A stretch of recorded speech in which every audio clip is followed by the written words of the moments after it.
ನಮಸ್ತೆ ಸ್ನೇಹಿತರೆ, ಎಲ್ಲರೂ ಹೇಗಿದ್ದೀರಾ? Welcome to constitution for KAS channel. ಈಗಾಗಲೇ ನಾವು ನಮ್ಮ ಸ್ಪರ್ಧಾತ್ಮಕ ಪರೀಕ್ಷಾ ದೃಷ್ಟಿಯಿಂದ ಹಲವಾರು ವಿಡಿಯೋಗಳನ್ನ ಮಾಡ್ತಾ ಬರ್ತಾ ಇದ್ದೀನಿ. ಈಗಾಗಲೇ ಏನು ಟಾರ್ಗೆಟ್ PSI PC ಅಂತಕ್ಕಂಥ ಪ್ಲೇ ಲಿಸ್ಟ್ ಅನ್ನ ತಯಾರು ಮಾಡಿ ಅದರೊಳಗಡೆ ವಿಡಿಯೋಗಳನ್ನ ಅಪ್ಲೋಡ್ ಮಾಡಿರ್ತಕ್ಕಂಥದ್ದು. ಮತ್ತೆ ಏನು ಸರ್ಕಾರದ ಪ್ರಮುಖ ಯೋಜನೆಗಳು ಏನದವ, ಬಹಳ ಮುಖ್ಯವಾದ ಅಂದ್ರೆ ಇಂಪಾರ್ಟೆಂಟ್ ಯೋಜನೆಗಳನ್ನ ನಾವು ಚರ್ಚೆ ಮಾಡ್ತಿರ್ತಕ್ಕಂಥದ್ದು. ಮತ್ತೆ ಭಾರತ ಸಂವಿಧಾನಕ್ಕೆ ಸಂಬಂಧಪಟ್ಟ ಹಾಗೆ ಈಗಾಗಲೇ ಹಲವಾರು ವಿಡಿಯೋಗಳನ್ನ ಅಪ್ಲೋಡ್ ಮಾಡಿರ್ತಕ್ಕಂಥದ್ದನ್ನ ನೀವು ಈಗಾಗಲೇ ನೋಡಿದ್ದೀರಾ. ಸೊ ಈ ಒಂದು ಪ್ರತಿಯೊಂದು ವಿಡಿಯೋಗಳು ಕೂಡ ನಮ್ಮ ಮುಂಬರುವ ಅಂದ್ರೆ ಅಪ್ಕಮಿಂಗ್ ಎಕ್ಸಾಮ್ಸ್ಗೆ ಬಹಳ ಇಂಪಾರ್ಟೆಂಟ್. ಅಂದ್ರೆ ಆಯಾ ಪ್ರಶ್ನೆಗಳಿಗೆ ರಿಲೇಟೆಡ್ ಆಗಿರ್ತಕ್ಕಂಥ ಟಾಪಿಕ್ಗಳನ್ನ ತೆಗೆದುಕೊಂಡು ನಾನು ಡಿಸ್ಕಸ್ ಮಾಡ್ತಿರ್ತಕ್ಕಂಥದ್ದು. ಇವತ್ತಿನ ಈ ತರಗತಿಯೊಳಗೆ ನಾನು ಬಹಳ ಮುಖ್ಯವಾದ ಒಂದು ಯೋಜನೆ, ಬಹಳ ಸದ್ದು ಮಾಡಿದಂತ ಒಂದು ಯೋಜನೆ ಇದು. ಈ ಯೋಜನೆಯ ಬಗ್ಗೆ ಮುಂದಿನ ಪರೀಕ್ಷೆಗಳಲ್ಲಿ ಪ್ರಶ್ನೆಯನ್ನ ಕೇಳ್ತಕ್ಕಂಥ ಸಾಧ್ಯತೆ ಹೆಚ್ಚಾಗಿರೋದ್ರಿಂದ ಆ ಒಂದು ಯೋಜನೆಯ ಬಗ್ಗೆ ಈ ತರಗತಿಯೊಳಗೆ ನಾನು ನಮ್ಮ ಪರೀಕ್ಷಾ ದೃಷ್ಟಿಯಿಂದ ಇಂಪಾರ್ಟೆಂಟ್ ಪ್ರಮುಖ ಅಂಶಗಳನ್ನ, ಮುಖ್ಯ ಮಾಹಿತಿಗಳೇನದವ ಅದನ್ನ ಕೊಡ್ತಾ ಹೋಗ್ತೀನಿ.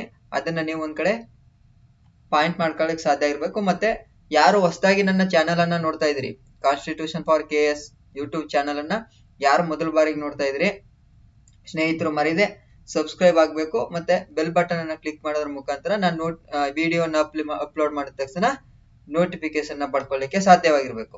ಮತ್ತೆ ಯಾರು ನಿಮ್ಮ ಸ್ನೇಹಿತರದಾರ ಅವ್ರಿಗೂ ಕೂಡ ವಿಡಿಯೋಗಳನ್ನ ಶೇರ್ ಮಾಡಿ ಹೆಚ್ಚು ಹೆಚ್ಚು ಅಭ್ಯರ್ಥಿಗಳಿಗೆ ವಿಡಿಯೋ ತಲುಪೋ ತರ ಮಾಡ್ರಿ ಅಂತ ಹೇಳ್ತಾ, ಬನ್ನಿ ನೇರವಾಗಿ ಇವತ್ತಿನ ವಿಷಯವನ್ನ ಕುರಿತು ಡಿಸ್ಕಸ್ ಮಾಡೋಣ.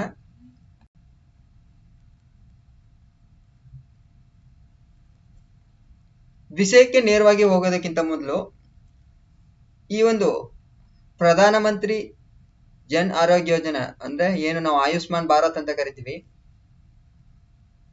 ಅದರ ಉದ್ದೇಶ ಏನಾಗಿತ್ತು ಅಂದ್ರೆ ಯಾವ ಉದ್ದೇಶವನ್ನ ಇಟ್ಕೊಂಡು ಆ ಯೋಜನೆಯನ್ನ ಜಾರಿಗೆ ತಂದ್ರು, ಮತ್ತೆ ಈ ಹಿಂದೆ ಆಯಾ ರಾಜ್ಯ ಸರ್ಕಾರಗಳು ಏನಾದ್ರು ಅದ್ರ ಬಗ್ಗೆ ಅಂದ್ರೆ ಜನರ ಆರೋಗ್ಯವನ್ನ ದೃಷ್ಟಿಯಲ್ಲಿ ಇಟ್ಕೊಂಡು ಈಗಾಗಲೇ ಯೋಜನೆಗಳನ್ನ ಜಾರಿಗೆ ತಂದಿದ್ವಾ ಅಂತಕ್ಕಂಥ ಒಂದಷ್ಟು ಮಾಹಿತಿಯನ್ನ ನಾವು ನೋಡ್ತಾ ಹೋಗೋಣ.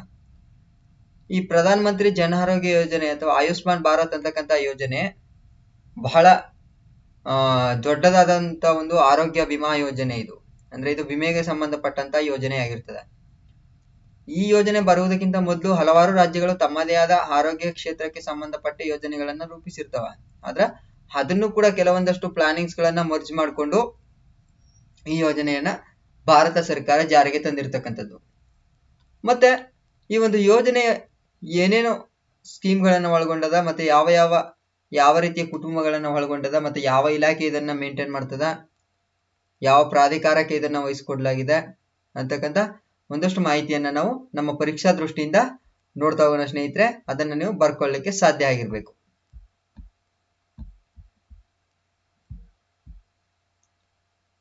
ನಾನು ಈಗಾಗಲೇ ಹೇಳ್ದಾಗೆ ನಿಮ್ಗೆ ಈ ಏನು ಆಯುಷ್ಮಾನ್ ಭಾರತ್ ಅಥವಾ ಪ್ರಧಾನಮಂತ್ರಿ ಜನ್ ಆರೋಗ್ಯ ಯೋಜನೆ ಅಂತಕ್ಕಂಥ ಈ ಒಂದು ಯೋಜನೆ ರಾಷ್ಟ್ರೀಯ ಸಾರ್ವಜನಿಕ ಆರೋಗ್ಯ ವಿಮಾ ನಿಧಿ ಆಗಿರ್ತದೆ. ಅಂದ್ರೆ ಇವಾಗ ಏನು ನಾವು ಹೆಲ್ತ್ ಇನ್ಶೂರೆನ್ಸ್ ಅಂತ ಏನ್ ಹೇಳ್ತೀವಿ, ಇವಾಗ ನಾವು ಕೆಲವೊಂದ್ ಕಡೆ ಪರ್ಚೇಸ್ ಅನ್ನ ಮಾಡ್ತೀವಿ ಹೆಲ್ತ್ ಇನ್ಶೂರೆನ್ಸ್ಗೆ ಸಂಬಂಧಪಟ್ಟ ಹಾಗೆ, ಅದು ಪ್ರೈವೇಟ್ ಕಂಪ್ನಿನೇ ಆಗಿರ್ಲಿ ಅಥವಾ ಸರ್ಕಾರಿ ಸ್ವಾಮ್ಯದ ಬ್ಯಾಂಕುಗಳಲ್ಲಿ ಆಗಿರ್ಲಿ, ನಾವು ಆರೋಗ್ಯ ವಿಮೆಯನ್ನ ಮಾಡಿಸ್ತಕ್ಕಂಥದ್ದು ಅಂದ್ರೆ ಹೆಲ್ತ್ ಇನ್ಶೂರೆನ್ಸ್ ಅನ್ನ ಪಡಿತಕ್ಕಂಥದ್ದು. ಆ ರೀತಿಯ ಒಂದು ಭಾಗ ಇದು.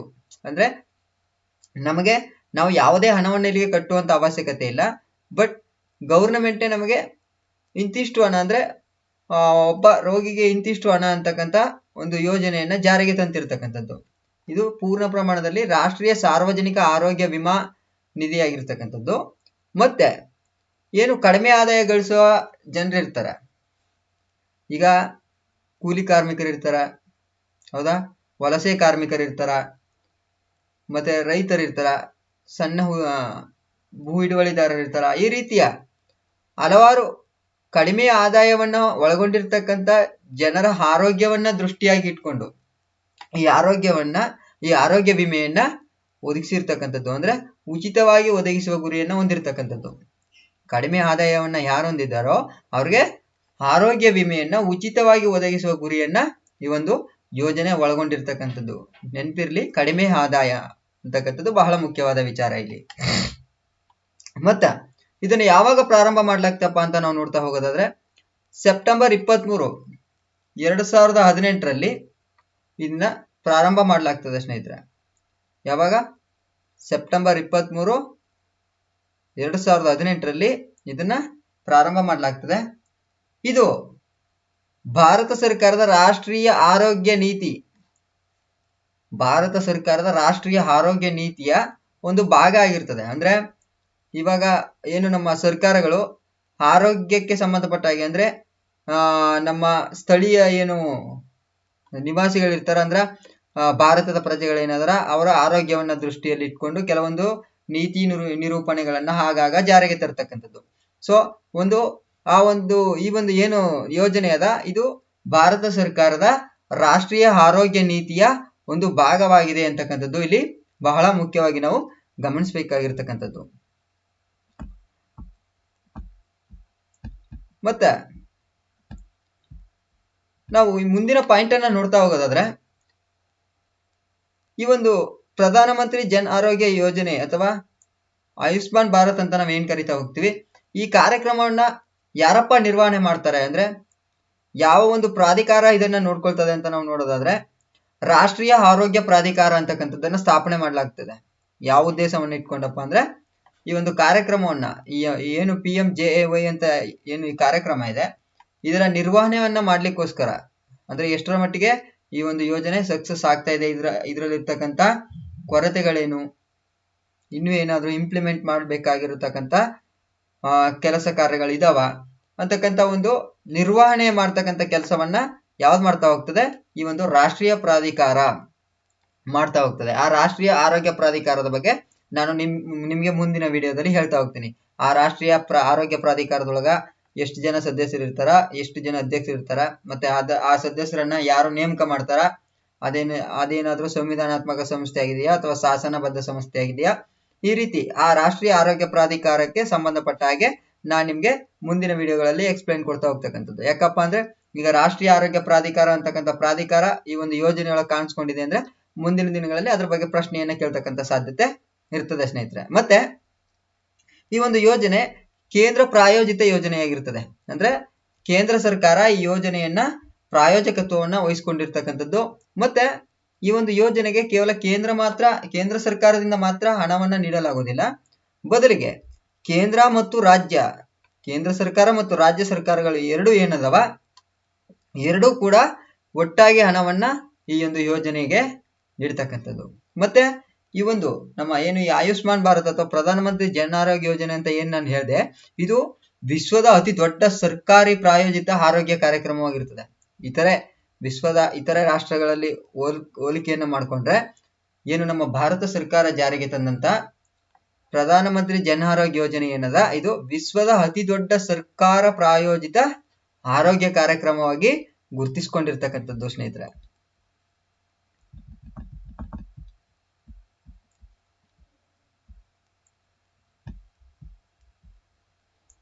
ಮತ್ತೆ ಈ PMJAY ಅಂತಕ್ಕಂಥ ಈ ಕಾರ್ಯಕ್ರಮವನ್ನ, ಅಂದ್ರೆ ಈ ಒಂದು ಯೋಜನೆಯನ್ನ ಯಾವಾಗ ಘೋಷಣೆ ಮಾಡ್ಲಾಗ್ತಪ್ಪ, ಯಾರು ಘೋಷಣೆ ಮಾಡಿದ್ರು ಅಂತಕ್ಕಂಥ ಒಂದಷ್ಟು ಮಾಹಿತಿಯನ್ನ ನಾವು ತಿಳ್ಕೊಳ್ಳೋದು ಬಹಳ ಮುಖ್ಯವಾಗ್ತದೆ. ಈ ಒಂದು PMJAY ಅಂತ ಏನ್ ಹೇಳ್ತೀವಿ, ಈ ಒಂದು ಯೋಜನೆಯನ್ನ 2018ರ ಸ್ವಾತಂತ್ರ್ಯ ದಿನಾಚರಣೆಯ ಭಾಷಣದೊಳಗಡೆ ಪ್ರಧಾನಮಂತ್ರಿಗಳು ಘೋಷಣೆಯನ್ನ ಮಾಡ್ತಕ್ಕಂಥದ್ದು. ಯಾವಾಗ? 2018ರ ಆಗಸ್ಟ್ 15 ಏನು ಸ್ವತಂತ್ರ ದಿನದ ಭಾಷಣ ಏನ್ ಮಾಡ್ತಾರ ಪ್ರಧಾನಿಗಳು ಕೆಂಪುಕೋಟೆ ಒಳಗಡೆ, ಆ ಭಾಷಣದಲ್ಲಿ ಈ ಒಂದು ಘೋಷಣೆಯ ಕುರಿತು ಪ್ರಧಾನಮಂತ್ರಿಗಳು ಘೋಷಣೆಯನ್ನ ಮಾಡ್ತಕ್ಕಂಥದ್ದು. ಮತ್ತೆ ಪಂಡಿತ್ ದೀನ್ ದಯಾಳ್ ಅಂತಕ್ಕಂಥವರ ಜನ್ಮದಿನವಾದ ಸೆಪ್ಟೆಂಬರ್ 25ರಿಂದ, ಇದನ್ನ ಕೂಡ ನೆನ್ಪಿಡಿ, ಕೆಲವು ಸಂದರ್ಭ ಪ್ರಶ್ನೆಗಳನ್ನ ಕೇಳ್ತಕ್ಕಂಥ ಸಾಧ್ಯತೆ ಇರ್ತದೆ. ಪಂಡಿತ್ ದೀನ್ ದಯಾಳ್ ಅವರ ಜನ್ಮದಿನವಾದ ಸೆಪ್ಟೆಂಬರ್ 25ರಿಂದ ನಮ್ಮ ಭಾರತ ಬೃಹತ್ ಆರೋಗ್ಯ ಸೌಲಭ್ಯವನ್ನ ಹೊಂದಲಿದೆ ಅಂತ ಪ್ರಧಾನಮಂತ್ರಿ ಅವರು ಘೋಷಣೆಯನ್ನ ಮಾಡ್ತಕ್ಕಂಥದ್ದು. ಏನಂತ? ಸೆಪ್ಟೆಂಬರ್ 25ರಿಂದ ಭಾರತ ಬೃಹತ್ ಆರೋಗ್ಯ ಸೌಲಭ್ಯವನ್ನ, ಅಂದ್ರೆ ಇತರ ರಾಷ್ಟ್ರಗಳಿಗೆ ಹೋಲಿಕೆ ಮಾಡಿಕೊಂಡ್ರೆ ಬೃಹತ್ ಆದಂತಹ ಆರೋಗ್ಯ ಸೌಲಭ್ಯವನ್ನ ನಮ್ಮ ಭಾರತ ಮುಂದಿನ ಸೆಪ್ಟೆಂಬರ್ 25ರಿಂದ ಹೊಂದುತ್ತದೆ ಅಂತ 2018ರ ಸ್ವತಂತ್ರೋತ್ಸವ ಭಾಷಣದಾಗ ಮಾನ್ಯ ಪ್ರಧಾನಿಗಳು ಇದನ್ನ ಘೋಷಣೆಯನ್ನ ಮಾಡ್ತಕ್ಕಂಥದ್ದು. ಮತ್ತೆ ಅದರ ಒಂದು ಭಾಗವಾಗಿ ಸೆಪ್ಟೆಂಬರ್ 23, 2018ರಲ್ಲಿ ಜಾರ್ಖಂಡ್ನ ರಾಂಚಿಯಲ್ಲಿ ಈ ಒಂದು ಕಾರ್ಯಕ್ರಮ, ಈ ಒಂದು ಯೋಜನೆಯನ್ನ ಪ್ರಾರಂಭಿಸಲಾಗ್ತದೆ. ಇದು ಕೂಡ ಬಹಳ ಮುಖ್ಯ. ಯಾವ ರಾಜ್ಯದಲ್ಲಿ ಮೊದಲು ಯೋಜನೆಯನ್ನ ಪ್ರಾರಂಭಿಸಲಾಗ್ತಪ್ಪ ಅಂದ್ರೆ ಜಾರ್ಖಂಡ್ನ ರಾಂಚಿ ಏನದ, ಜಾರ್ಖಂಡ್ನ ರಾಂಚಿಯಲ್ಲಿ ಅಂದ್ರೆ ದೀನ್ ದಯಾಳ್ ಅವರ ಜನ್ಮದಿನ ಸೆಪ್ಟೆಂಬರ್ 25 ಅಂತ ಹೇಳಿದೆ. ಆದ್ರೆ ಅದರ 2 ದಿನ ಮುಂಚಿತವಾಗಿನೇ ಅಂದ್ರೆ ಸೆಪ್ಟೆಂಬರ್ 23ರಂದೇ ಈ ಒಂದು ಯೋಜನೆಯನ್ನ ಪ್ರಾರಂಭ ಮಾಡ್ತಕ್ಕಂಥದ್ದು. ಇದು ಕೂಡ ಬಹಳ ಮುಖ್ಯವಾಗಿರ್ತದೆ ಸ್ನೇಹಿತರೆ ನಮ್ಮ ಸ್ಪರ್ಧಾತ್ಮಕ ಪರೀಕ್ಷಾ ದೃಷ್ಟಿಯಿಂದ. ಮತ್ತೆ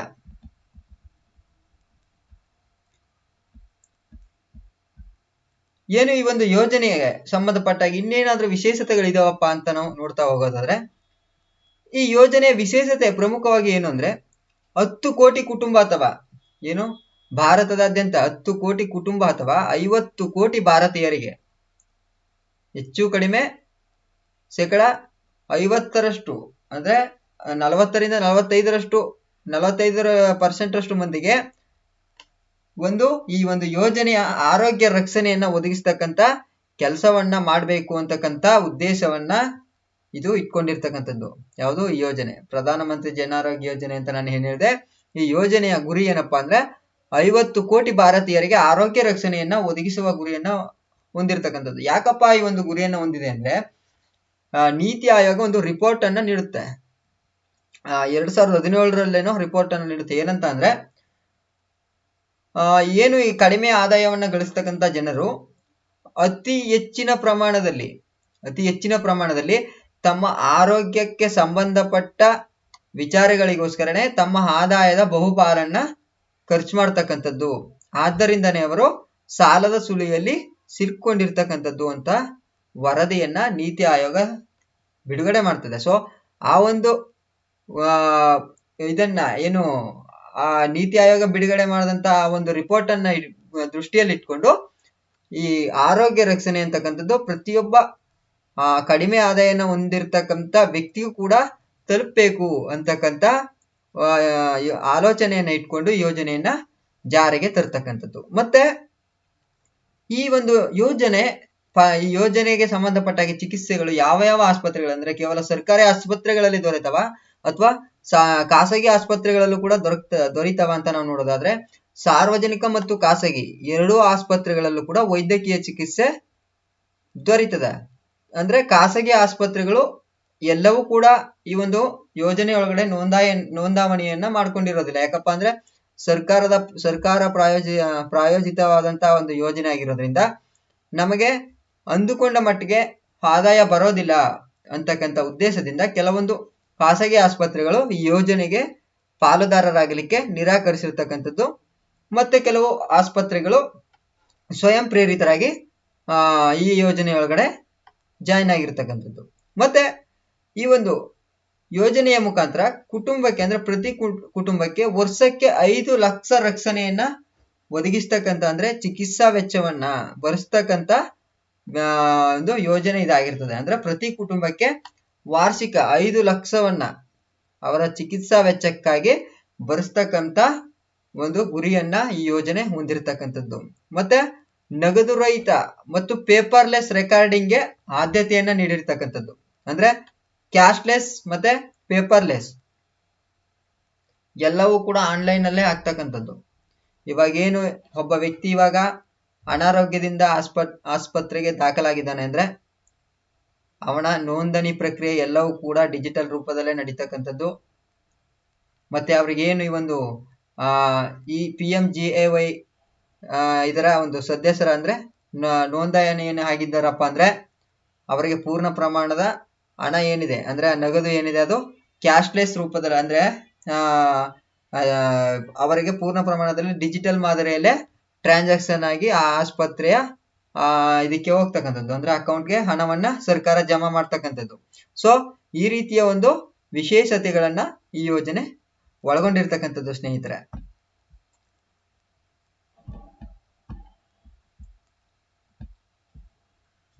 ಮತ್ತೆ ಇನ್ನೇನು ವಿಶೇಷತೆಯನ್ನೇನು ಈ ಯೋಜನೆ ಒಳಗೊಂಡಿದೆ ಅಂತ ನಾವು ನೋಡೋದಾದ್ರೆ, ಕುಟುಂಬದ ಗಾತ್ರ, ವಯಸ್ಸು, ಲಿಂಗ ಇದರ ಯಾವುದರ ಮೇಲೆ ನಿರ್ಬಂಧವನ್ನ ಈ ಒಂದು ಯೋಜನೆ ಹೇರಿರೋದಿಲ್ಲ. ಅಂದ್ರೆ ಈ ಒಂದು ಯೋಜನೆಯ ಫಲಾನುಭವಿ ಇಂತಿಷ್ಟೇ ಗಾತ್ರವನ್ನು ಹೊಂದಿರಬೇಕು, ಇಂತಿಷ್ಟೇ ವಯಸ್ಸು ಆಗಿರ್ಬೇಕು, ಈ ರೀತಿಯ ಲಿಂಗವೇ ಆಗಿರಬೇಕು, ಅಂದ್ರೆ ಪುರುಷ ಅಥವಾ ಮಹಿಳೆ ಅಂತಕ್ಕಂಥ ಲಿಂಗದ ಯಾವುದೇ ಭೇದ ಭಾವವಿಲ್ಲದೆ ಎಲ್ಲರೂ ಕೂಡ ಈ ಒಂದು ಯೋಜನೆಯ ಫಲಾನುಭವಿ ಆಗ್ಲಿಕ್ಕೆ ಅವಕಾಶವನ್ನ ಮಾಡಿಕೊಟ್ಟಿರ್ತಕ್ಕಂಥದ್ದು.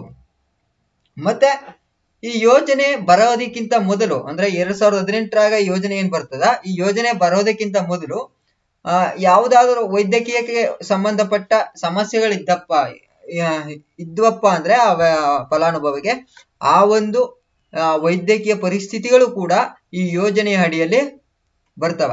ಅಂದ್ರ ಆ ಒಂದು ಸಮಸ್ಯೆಗೆ ಸಂಬಂಧಪಟ್ಟ ಹಾಗೆ ಚಿಕಿತ್ಸೆಯನ್ನ ಪಡೆಯಲಿಕ್ಕೆ ಹೋದ್ರೆ ಆ ಒಂದು ಸಮಸ್ಯೆಯು ಕೂಡ ಈ ಒಂದು PMJAY ಯೋಜನೆಯ ಒಳಗಡೆ ಆ ವ್ಯಕ್ತಿ ಸೌಲಭ್ಯವನ್ನ, ಆರೋಗ್ಯ ವಿಮೆಯನ್ನ ಪಡ್ಕೊಳ್ತಕ್ಕಂಥದ್ದು. ಅಂದ್ರೆ ಈ ಹಿಂದಿನ ಸಮಸ್ಯೆಗಳಿಗೂ ಕೂಡ, ಶಸ್ತ್ರಚಿಕಿತ್ಸೆಗೆ ಸಂಬಂಧಪಟ್ಟ ಸಮಸ್ಯೆಗೂ ಕೂಡ ಅವನು ಇದರ ಅಡಿಯಲ್ಲಿ ಫಲಾನುಭವಿ ಆಗ್ತಕ್ಕಂಥದ್ದು. ಮತ್ತೆ ಏನು ಈ ಒಂದು ಪ್ರಧಾನಮಂತ್ರಿ ಜನ ಆರೋಗ್ಯ ಯೋಜನೆಯ ಫಲಾನುಭವಿ ಏನದರ, ಅವರು ಆಯಾ ರಾಜ್ಯದ ಆಸ್ಪತ್ರೆಗಳಲ್ಲಿ ಮಾತ್ರವಲ್ಲದೆ ಯಾವುದೇ ಸ್ಥಳದಲ್ಲಿ ಅಥವಾ ಅಂದ್ರೆ ನಮ್ಮ ಭಾರತ ದೇಶದ ಯಾವುದೇ ಸ್ಥಳದಲ್ಲಿ ನೋಂದಾಯಿತ ಆಸ್ಪತ್ರೆ ಏನಿರ್ತದ, ಅಂದ್ರ ಈ ಒಂದು ಯೋಜನೆಗೆ ಯಾವ ಆಸ್ಪತ್ರೆಗಳು ನೋಂದಾಯಿಸಲ್ಪಟ್ಟಿರ್ತವ ಆ ಆಸ್ಪತ್ರೆ ಒಳಗಡೆ ಚಿಕಿತ್ಸೆಯನ್ನ ಪಡೆಯಬಹುದು. ಇವಾಗ ಉದಾಹರಣೆಗೆ ನಮ್ಮ ಕರ್ನಾಟಕದಲ್ಲಿ ವಾಸ ಮಾಡ್ತಿರ್ತಕ್ಕಂಥವ್ರು ಯಾರೋ ವಲಸೆ ಹೋಗಿ ಇತರೆ ರಾಜ್ಯಗಳಲ್ಲಿ ದಿನಗೂಲಿ ಕೆಲಸಕ್ಕೋ ಅಥವಾ ಯಾವುದೋ ಕೆಲಸಕ್ಕೋ ಹೋಗಿ ಅಲ್ಲಿರ್ತಕ್ಕಂಥದ್ದು. ಆ ಸಂದರ್ಭದಲ್ಲಿ ಅವ್ರಿಗೆ ಯಾವುದಾದ್ರೂ ರೀತಿಯ ಹೆಲ್ತ್ ಪ್ರಾಬ್ಲಮ್ ಅಥವಾ ಆರೋಗ್ಯಕ್ಕೆ ಸಂಬಂಧಪಟ್ಟ ಸಮಸ್ಯೆಗಳು ಕಾಣಿಸ್ಕೊಂಡಾಗ ಅವರು ಮತ್ತೆ ಬಂದು ನಮ್ಮ ಕರ್ನಾಟಕದಲ್ಲೇ ತೋರಿಸ್ಬೇಕು ಅಂತಕ್ಕಂಥ ರೂಲ್ಸ್ ಏನು ಇರೋದಿಲ್ಲ. ಓಕೆನಾ? ಅವರು ಯಾವ ರಾಜ್ಯದಲ್ಲಿದ್ದಾರೆ, ಉದಾಹರಣೆಗೆ ತಮಿಳ್ನಾಡಲ್ಲಿ ಇದ್ರು ಅಂತ ಅನ್ಕೊಳ್ಳಿ, ತಮಿಳ್ನಾಡಿನಲ್ಲೇ ನೋಂದಾಯಿತ ಆಸ್ಪತ್ರೆ ಏನಿದೆ ಅಲ್ಲಿ ಹೋಗಿ ಅವರು ಚಿಕಿತ್ಸೆಯನ್ನ ಪಡ್ಕೊಳ್ತಕ್ಕಂಥದ್ದು. ಯಾವುದೇ ರಾಜ್ಯ, ಭಾರತದಾದ್ಯಂತ ಯಾವುದೇ ರಾಜ್ಯದಲ್ಲೂ ಕೂಡ ಚಿಕಿತ್ಸೆಯನ್ನ ಪಡ್ಕೊಳ್ತಕ್ಕಂಥದ್ದು. ಮತ್ತೆ ಇದು ಉಚಿತ ಕೋವಿಡ್ ಪರೀಕ್ಷೆಯನ್ನ ಕೂಡ ಇದು ಒಳಗೊಂಡಿರುತ್ತೆ. ಏನು ಈ ಕೋವಿಡ್ ಮಹಾಮಾರಿ ಬಂತು ಅದನ್ನು ಕೂಡ ಈ ಒಂದು ಯೋಜನೆಯ ಒಳಗಡೆ ಸೇರಿಸಿರ್ತಕ್ಕಂಥದ್ದು. ಅಂದ್ರೆ ಉಚಿತವಾಗಿ ಫಲಾನುಭವಿಗೆ ಕೋವಿಡ್ ಚಿಕಿತ್ಸೆಯನ್ನ ಮಾಡಬೇಕು ಅಂತಕ್ಕಂಥ ಆದೇಶವನ್ನ ಸರ್ಕಾರ ಹೊರಡಿಸಿರ್ತಕ್ಕಂಥದ್ದು ಸ್ನೇಹಿತರೆ. ಇಷ್ಟು ಏನು ನಾವು ನೋಡಿದ್ವಿ ವಿಚಾರಗಳು. ಪ್ರಧಾನಮಂತ್ರಿ ಜನ ಆರೋಗ್ಯ ಯೋಜನೆ ಬಹಳ ಮುಖ್ಯವಾದ ಯೋಜನೆಯಾಗಿರ್ತದ.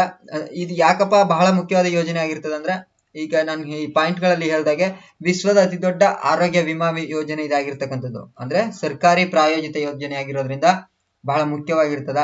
ಇದರ ಬಗ್ಗೆ PCPSA ಮತ್ತೆ FDA STA ನೇರವಾಗಿ ಪ್ರಶ್ನೆಗಳು ಬರ್ತಕ್ಕಂಥ ಸಾಧ್ಯತೆಗಳಿರ್ತಾವ.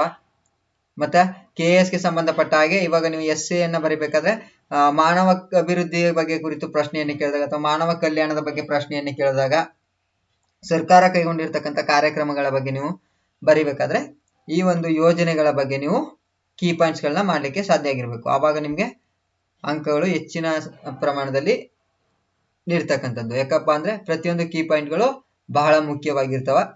ಸೊ ಇಷ್ಟು ಈ ಒಂದು ಯೋಜನೆಗೆ ಸಂಬಂಧಪಟ್ಟ ಮಾಹಿತಿ ಆಗಿರ್ತದ. ನಾನು ಮುಂದಿನ ತರಗತಿಯೊಳಗೆ ನಿಮ್ಗೆ ಮತ್ತೊಂದು ಯೋಜನೆ ಅಥವಾ ಯಾವ ನಮ್ಮ ಪರೀಕ್ಷಾ ದೃಷ್ಟಿಯಿಂದ ಬಹಳ ಇಂಪಾರ್ಟೆಂಟ್ ಟಾಪಿಕ್ ಏನದ ಅದನ್ನ ತೆಗೆದುಕೊಂಡು ಅದ್ರ ಬಗ್ಗೆ ಎಷ್ಟು ಅವಶ್ಯಕತೆ ಇದೆಯೋ ನಮ್ಮ ಪರೀಕ್ಷಾ ದೃಷ್ಟಿಯಿಂದ ಅಷ್ಟನ್ನ ಆಯ್ಕೆ ಮಾಡಿ ತರಗತಿಯನ್ನ ಪ್ರಿಪೇರ್ ಮಾಡಿ ನಿಮಗೆ ಅಪ್ಲೋಡ್ ಮಾಡ್ತಕ್ಕಂಥ ಕೆಲಸವನ್ನ ಮಾಡ್ತೀನಿ. ಎಲ್ಲರಿಗೂ ಒಳ್ಳೇದಾಗ್ಲಿ ಸ್ನೇಹಿತರೆ. ಎಲ್ಲರೂ ಕೂಡ ಚೆನ್ನಾಗಿ ಓದಿ. ಈಗಾಗಲೇ ನಾನು ಹೇಳಿರೋ ಹಾಗೆ ಯಾರು ಮೊದಲನೇ ಬಾರಿ ನನ್ನ ವಿಡಿಯೋಸ್ ಅನ್ನ ನೋಡ್ತಾ ಇದ್ರಿ ದಯವಿಟ್ಟು ನನ್ನ ಚಾನಲ್ ಅನ್ನ ಸಬ್ಸ್ಕ್ರೈಬ್ ಮಾಡಿ. ಮತ್ತೆ ಯೂಟ್ಯೂಬ್ ಅನ್ನ ಬಿಟ್ಟು ಫೇಸ್ಬುಕ್ ಅಲ್ಲೂ ಕೂಡ ನನ್ನ ವಿಡಿಯೋಸ್ ಗಳನ್ನ ಅಪ್ಲೋಡ್ ಮಾಡ್ತಾ ಇದ್ದೀನಿ.